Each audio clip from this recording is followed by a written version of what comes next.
اب یہ بات کون کر رہا تھا؟ میں بھی آپ کو دکھاؤں گا کہ کس طرح موصوف نے ایک پرچی کو بنیاد بنا کر اپنی سیاست کا آغاز کیا. اب جس کی سیاست کا آغاز پرچی سے ہوا ہو وہ جمہوریت کو کیا جانے.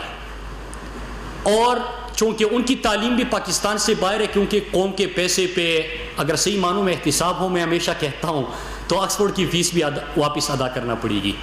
تو اگر صحیح معنوں میں احتساب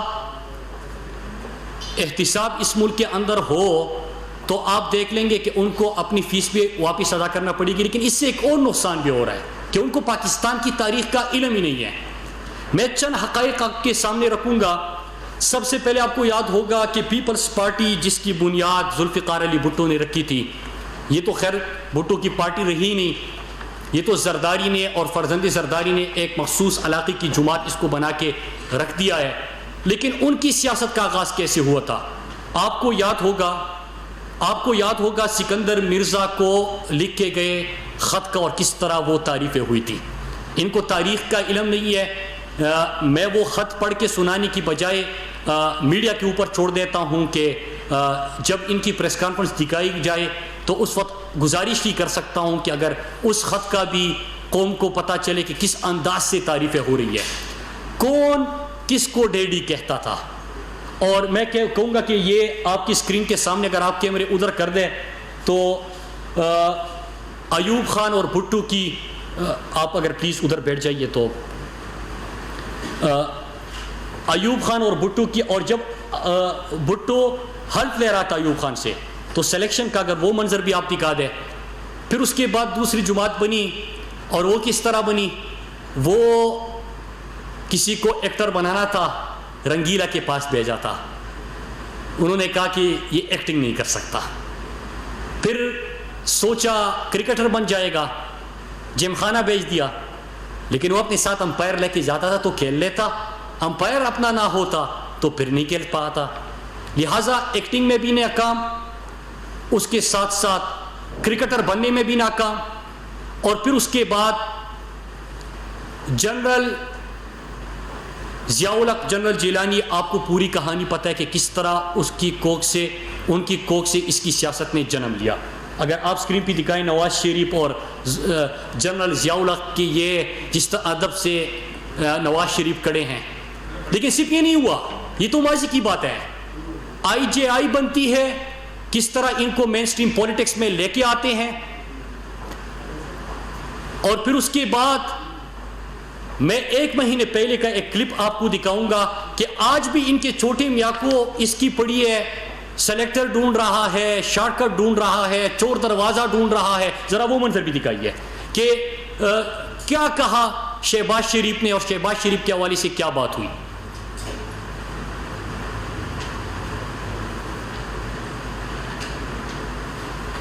آواز تیز کر دیں. آواز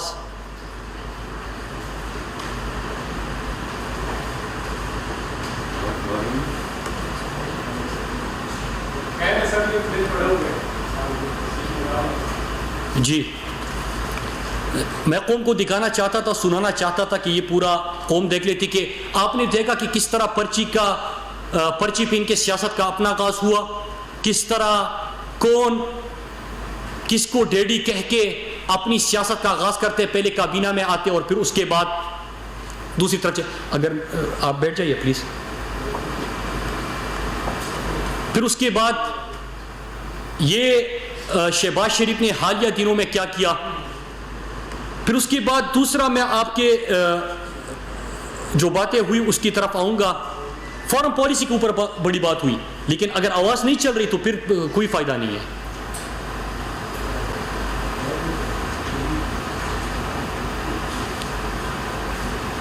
آواز اس کی بند کر دیں. فارن پالیسی کے اوپر بات ہوئی. میں یہ مناظر آج آپ کو دکھا رہا تھا کہ کس طرح جب یہ حکومت میں تھے، آج آپ کو دکھا رہا تھا کہ کس طرح جب یہ حکومت میں تھے تو خواجہ آصف جب امریکہ جاتا ہے تو کیا کہتا ہے وہاں پہ عمران خان کے بارے میں کہتا ہے کہ یہ بڑا دینی ہے، اسلام کی طرف ان کا رجحان ہے، دین پسند ہے، سچا مسلمان ہے، ہم بڑے لبرل ہیں، ہمیں موقع دے رہے ہیں، ہم آپ کی اچھی خدمت کریں گے۔ اس کے ساتھ جو گیلانی کی حکومت تھی، زرداری کی حکومت تھی، وہ امریکہ جا کے اور امریکن ایمبیسیڈر سے مل کے کہتے ہیں کہ آپ ڈرون حملے کرتے جائے، ہم پارلیمنٹ میں شور مچائیں گے، اس کے اوپر خاموش ہو جائیں گے۔ یہ تھی ان کی فورن پالیسی۔ میں آپ کو 22 سالہ سٹرگل کی بھی کلپ دکھا رہا تھا کہ کس طرح عمران خان نے 1996 میں پاکستان تحریک انصاف کی بنیاد رکھی۔ 2002 کے الیکشن میں 1 سیٹ ملی، لوگوں نے کہا کہ سیاست میں کامیاب نہیں ہو سکتا، ان کو وزارت عظمیٰ کی آفر ہوئی، وہ ٹکرا دی۔ جب کرکٹ کھیل رہے تھے وزیر بننے کی آفر ہوئی، وہ ٹکرا دی، اور 22 سالہ جدوجہد کے بعد 2013 میں خیبر پختونخوا میں حکومت بنی۔ بہترین کارکردگی بنیاد پہ 2/3 میجارٹی وہاں پہ حاصل کی، اور 2018 میں اللہ کے فضل سے، قوم کی دعاؤں سے اور عوامی مقبولیت کی بنا پہ ملک کے وزیر اعظم بنے۔ اب پریس کانفرنس میں کچھ اور باتیں یہاں پہ کی گئی، میں ایک ایک کر کے اس کا جواب دیتا ہوں۔ انہوں نے کہا کشمیر کا سفیر بننا تھا۔ میں پہلے سوال کروں گا، پھر کشمیر کے مقدمے کے اوپر بات کروں گا۔ راجیو گاندھی جب پاکستان آ رہا تھا تو اس وقت کشمیر کا بورڈ اسلام آباد سے کس نے ہٹایا تھا؟ 80s میں کس کی حکومت تھی؟ بے نظیر کی۔ جب راجیو گاندھی اسلام آباد آتے ہیں تو اس میں کشمیر کا بورڈ بھی وہ ہٹا دیتے ہیں۔ کیا خوف تھا، کیا ڈر تھا؟ لیکن عمران خان جب وزیر اعظم بنتے ہیں تو کشمیر کا سفیر بن کے وہ UN میں جاتے اور عالم اسلام کا ترجمان بن کے نکلتے ہیں۔ آپ نے وہ تاریخ بھی دیکھی کہ 54 سال کشمیر UN سیکیورٹی کونسل کے ایجنڈے پہ نہیں آ سکا عمران خان کی وجہ سے۔ 1 سال کے اندر 2 دفعہ کشمیر کے ایشو کے اوپر بحث ہوتی ہے۔ کشمیر انٹرنیشنلائز ایشو جو انڈیا کہتا تھا کہ ہمارا اندرونی مسئلہ ہے، وہ انٹرنیشنلائز ہو جاتا ہے۔ پھر اس کے بعد کلبھوشن کے حوالے سے بات کی۔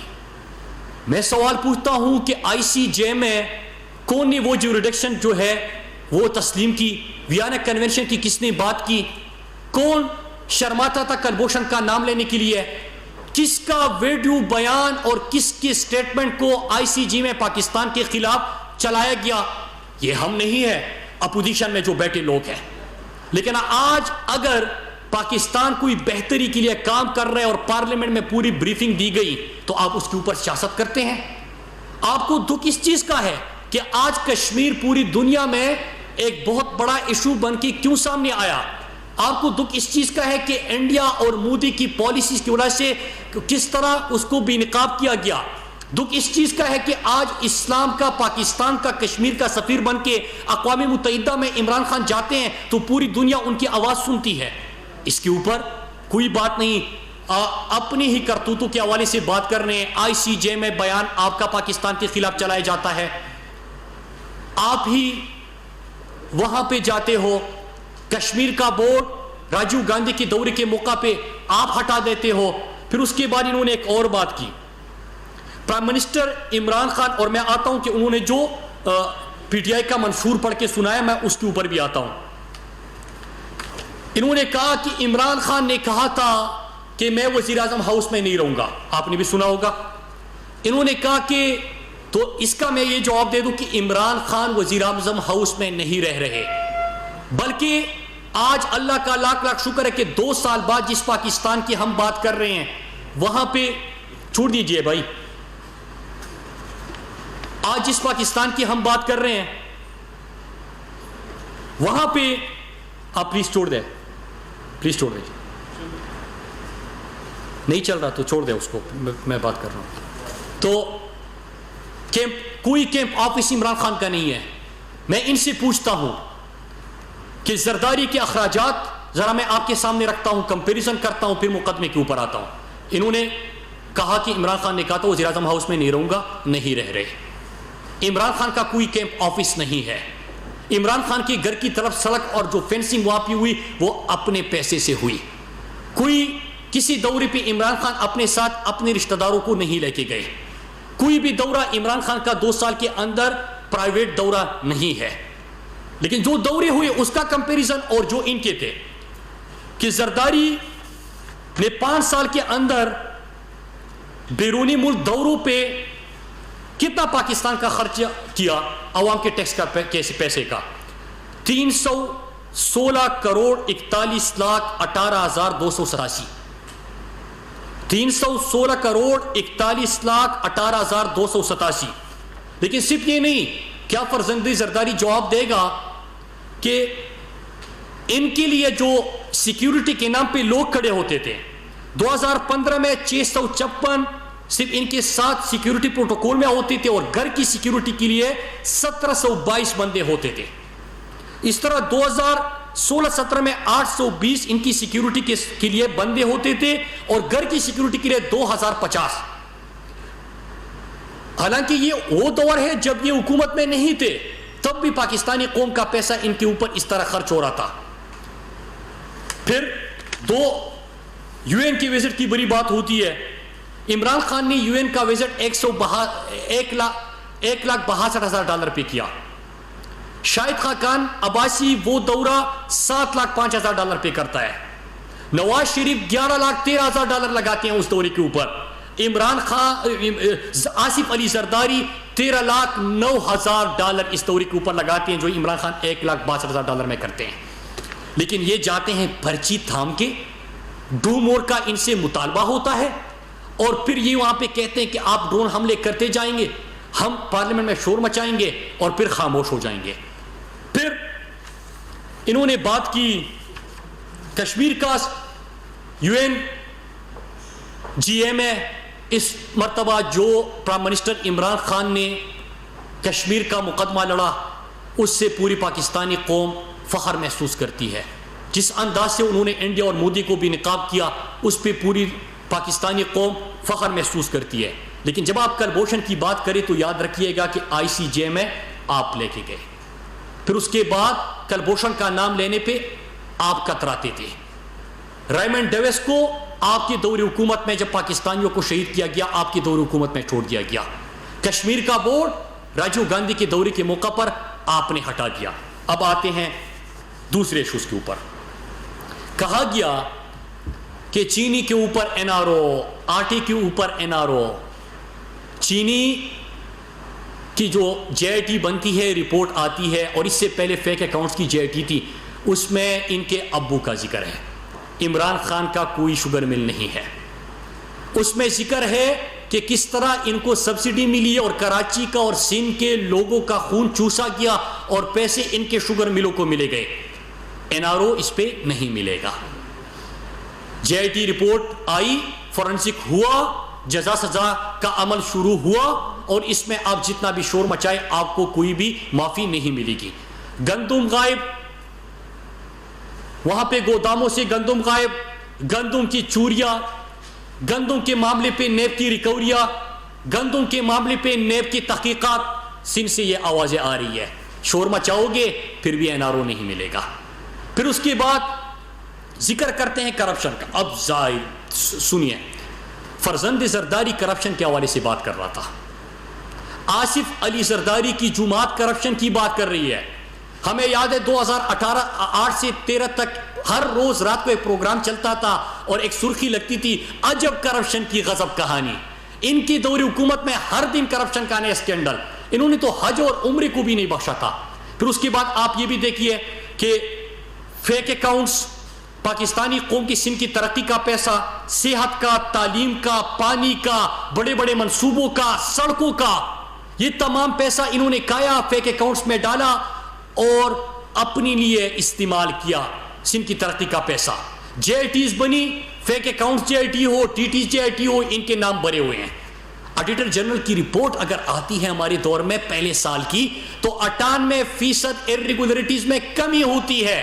یہ عمران خان کی حکومت ہے, یہ عمران خان کی کارکردگی ہے. پھر انہوں نے پاکستان تحریک انصاف کی منشور کی بات کی. بڑا اچھا ہوتا, 3 نسلوں سے سندھ کے اندر جس کی حکومت سندھ کے اوپر قابض ہے, سندھ کو اپنا جاگیر سمجھتے ہیں, کہ کوئی اپنی پروگریس رپورٹ سامنے لے کے آتے, کوئی یہاں پہ قوم کو بتاتے کہ ہم نے پچھلے 3-4 دہائیوں میں سندھ کے ساتھ کیا کیا. آج بھی وہاں پر بھوک سے لوگ کیوں مرتے ہیں؟ آج بھی وہاں پہ گوشت گل سب سے زیادہ کیوں ہے؟ آج بھی وہاں پہ اسپتالوں میں ایمبولینس اور اسٹریچر غائب کیوں ہے؟ آج بھی وہاں پہ ڈاکٹروں تک کو وینٹیلیٹر کیوں دستیاب نہیں ہوتا؟ آج بھی بھوک اور افلاس سے سب سے زیادہ اموات سندھ کے اندر کیوں ہوتی ہے؟ آج بھی غربت کی سطح سے نیچے لوگوں کی تعداد سب سے زیادہ سندھ میں کیوں ہے؟ باقی تو چھوڑے، 98,000 جس صوبے کے اندر کتوں کے کاٹنے کے واقعات اور 27,000 اس پر زند زرداری کے حلقے میں، لیکن ویکسین دستیاب نہ ہو تو ان کی کیا بات کریں؟ لیکن چونکہ ہم جمہوریت پہ یقین رکھتے ہیں، یہ شارٹ کٹ اور چور دروازے سے آئے ہوئے ہیں، ان کا کام یہ ہے کہ ہمیشہ کہتے کہ یہ کون ہوتے ہیں مجھ سے سوال پوچھنے والے، نیب کی کیا مجال کہ مجھ سے سوال کرے، میڈیا کو کہتے کہ انسان بنے، یہی کہہ سکتے ہیں، ہم نہیں کہتے، ہم بڑے عاجز لوگ ہیں، ہم عوامی لوگ ہیں، ہم سے عوام بھی سوال پوچھتے ہیں، میڈیا بھی سوال پوچھتا ہے، پارلیمنٹ میں بھی سوال ہوتے ہیں، ہم جواب دیں۔ تو میں اس کے اوپر ذرا آتا ہوں۔ پرائم منسٹر صاحب نے حکومت میں، آج 2 سال حکومت کے پورے نہیں ہوئے، آج 2 سال عوامی جدوجہد کے جو 22 سالہ سٹرگل کے بعد عمران خان نے الیکشن جیتا تھا، اس کے 2 سال ہیں۔ یہ موصول تو ملاکنڈ سے اور لیاری سے جس بری انداز سے ہارے تھے، آپ کو اس کا بھی پتہ ہے۔ احساس، غریبوں کا احساس، عام طبقے کا احساس، پاکستان کی تاریخ کا سب سے بڑا پروگرام شروع کیا۔ نہ صرف یہ کہ عالمی وبا کے موقع پر مزید 244 ارب کا یہ پروگرام ہم نے بڑھایا۔ 192 ارب کا احساس پروگرام پہلے سے سال شروع ہوا تھا، اس سال 208 ارب احساس کے لیے رکھے گئے ہیں۔ پاکستان کی جو قوم سڑکوں پہ سوتی تھی، جو اپنے لیے ہسپتال بڑے شہر کا وزٹ کرتے تھے، جو اپنے لیے روزگار ڈھونڈتے تھے اور شام کو سردی میں بھی اور اس شدید گرمی میں بھی سڑکوں پر سوتے تھے، ان کا کسی نے نہیں سوچا تھا، کیونکہ 5 کیمپ آفیسز رکھے تھے۔ پرائم منسٹر عمران خان بنے، انہوں نے سڑکوں سے پاکستانی ان شہریوں کو اٹھایا، ریاست نے ان کو اپنا مہمان بنایا۔ آج الحمدللہ 200 تک آپ کے شیلٹر ہوم پہنچ چکے ہیں اور لاکھوں کی تعداد میں لوگوں کا سہارا بن چکے ہیں۔ پھر جو لوگ بھوکے پیٹ سوتے تھے، ان کو کیا پرواہ، ان کو کیا پتا، ان کو تو سندھ کے اندر لوگ بھوک سے مر رہے ہوتے، یہ کہتے ہیں کہ کوئی بھوک سے نہیں مرتا، حالانکہ 2000 سے زیادہ پچھلے 5 سالوں میں تھر میں بھوک سے بچے مر چکے ہیں۔ ان کو احساس نہیں ہوتا۔ عمران خان نے ان کے لیے بھی پروگرام شروع کیا، غربت کے خاتمے کا پروگرام احساس، قبضہ مافیا سے زمینیں چڑوائی۔ جو قبضہ مافیا یہ بیٹھا ہوا تھا، کوئی ریاست کی زمین پر قابض تھے، عام لوگوں کی زمینوں پر قابض تھے، وہ آپ کو یاد ہے کہ کس بڑے سطح پہ ہم نے اربوں روپے کی زمین جو ہے وہ واگزار کرائی۔ سفارتی تنہائی تھی پاکستان کو، یاد ہوگا آپ کو کہ عمران خان کے پرائم منسٹر بننے سے پہلے کچھ دن پہلے کیا ہوتا تھا کہ ٹرمپ بھی دھمکیاں دے رہا ہے۔ آج پاکستان کو افغانستان میں امن میں کردار ادا کرنے کے لیے ریکویسٹ ہوتی ہے۔ آپ کو یاد ہوگا کہ پوری دنیا میں سفارتی تنہائی کا شکار ہو گئے تھے، اللہ کا لاکھ لاکھ شکر ہے کہ سفارتی تنہائی سے عالم اسلام کی رہنمائی تک کا سفر طے کیا، کشمیر کا مقدمہ لڑا، عالم اسلام کا مقدمہ لڑا، پاکستان کو ٹیررزم سے ٹورزم کے اوپر جانے لگا۔ اس کے ساتھ ساتھ پھر ایران، سعودی عرب اس میں امن میں کیا کردار ادا کیا، افغانستان کے اندر پاکستان کا جو کردار ہے وہ دنیا کے سامنے۔ چائنا کے ساتھ پاکستان کا سی پیک کا ایک نیا دور شروع ہوا، سی پیک انفراسٹرکچر سے نکل کے اس میں ایگریکلچر، ٹیکنالوجی، باقی چیزیں بھی اس کے اندر آنے لگی، وہ بھی آپ کے سامنے ہیں۔ پھر اس کے بعد ریمیٹنسز میں اضافہ ہوا، اوورسیز پاکستانی کا عمران خان کے اوپر ٹرسٹ، فورن ڈائریکٹ انویسٹمنٹ میں اضافہ ہوا۔ 12 اگست 2018 کی رپورٹ کہتی ہے کہ دنیا میں 7 ممالک ایسے ہیں جو ڈیفالٹ ہونے جا رہے ہیں۔ 5 دن عمران خان کے حلف لینے سے پہلے کہ 7 ممالک ہیں جو دیوالیہ ہونے جا رہے ہیں، لیکن عمران خان نے اس دیوالیہ پن سے پاکستان کو نکالا، معیشت کو ICU سے نکالا، اس کو ایک ڈائریکشن دی۔ 5000 ارب ان کے لیے ہوئے قرضوں کے سود کے اوپر جو ادا کرے، 5000 ارب عمران خان نے واپس کر دیا۔ ان کے لیے ہوئے قرضوں کی بات کر رہا ہوں۔ پھر اس کے ساتھ ساتھ پاکستان میں 70 سال میں آپ دیکھیں کتنے ڈیم بنے تھے، 3 بڑے ڈیموں پہ 2 سال کے اندر کام کا آغاز ہوا، 3 بڑے ڈیموں پہ 2 سال کے اندر کام کا آغاز ہوا۔ اس سے آپ کو سستی بجلی بھی ملے گی، پاکستانی قوم کو روزگار بھی ملے گا، وہاں پہ آپ کے پانی کا مسئلہ بھی حل ہو جائے گا۔ پھر اس کے بعد سیاحتی انصاف کارڈ، خیبر پختونخوا میں عمران خان اس پروگرام کا شروع کیا تھا، اور یہ میرے اور آپ کی دل کے بڑے قریب ہے کہ ہم جو غریب بندہ، تنخواہ دار بندہ بیمار ہو جائے گھر میں، اللہ نہ کرے بیماری آ جائے، تو سب سے بڑی تکلیف کس چیز کی ہوتی ہے کہ میں کسی کے سامنے ہاتھ پھیلاؤں گا، کیونکہ ایک آپریشن کرنا ہے، مہنگا علاج ہے، کس طرح ادا کروں گا؟ پختونخوا میں عمران خان نے اس کا آغاز کیا تھا، آج سے 4-5 سال پہلے 60% آبادی کو ہیلتھ انشورنس دی گئی تھی۔ اس سال کے بجٹ میں 100% ضم شدہ اضلاع اور خیبر پختونخوا کی آبادی کو 10 لاکھ تک مفت اور بہترین علاج ملے گا۔ کسی بڑے پرائیویٹ ہسپتال میں بھی آپ اس صحت انصاف کارڈ کے اوپر علاج کر سکتے ہیں۔ اس کے ساتھ ساتھ پنجاب، اسلام آباد اور باقی پاکستان میں 1 کروڑ خاندان، مطلب اگر 7 افراد پہ مشتمل ہے تو 7 کروڑ کی آبادی یہ ہو جائے گی جس کو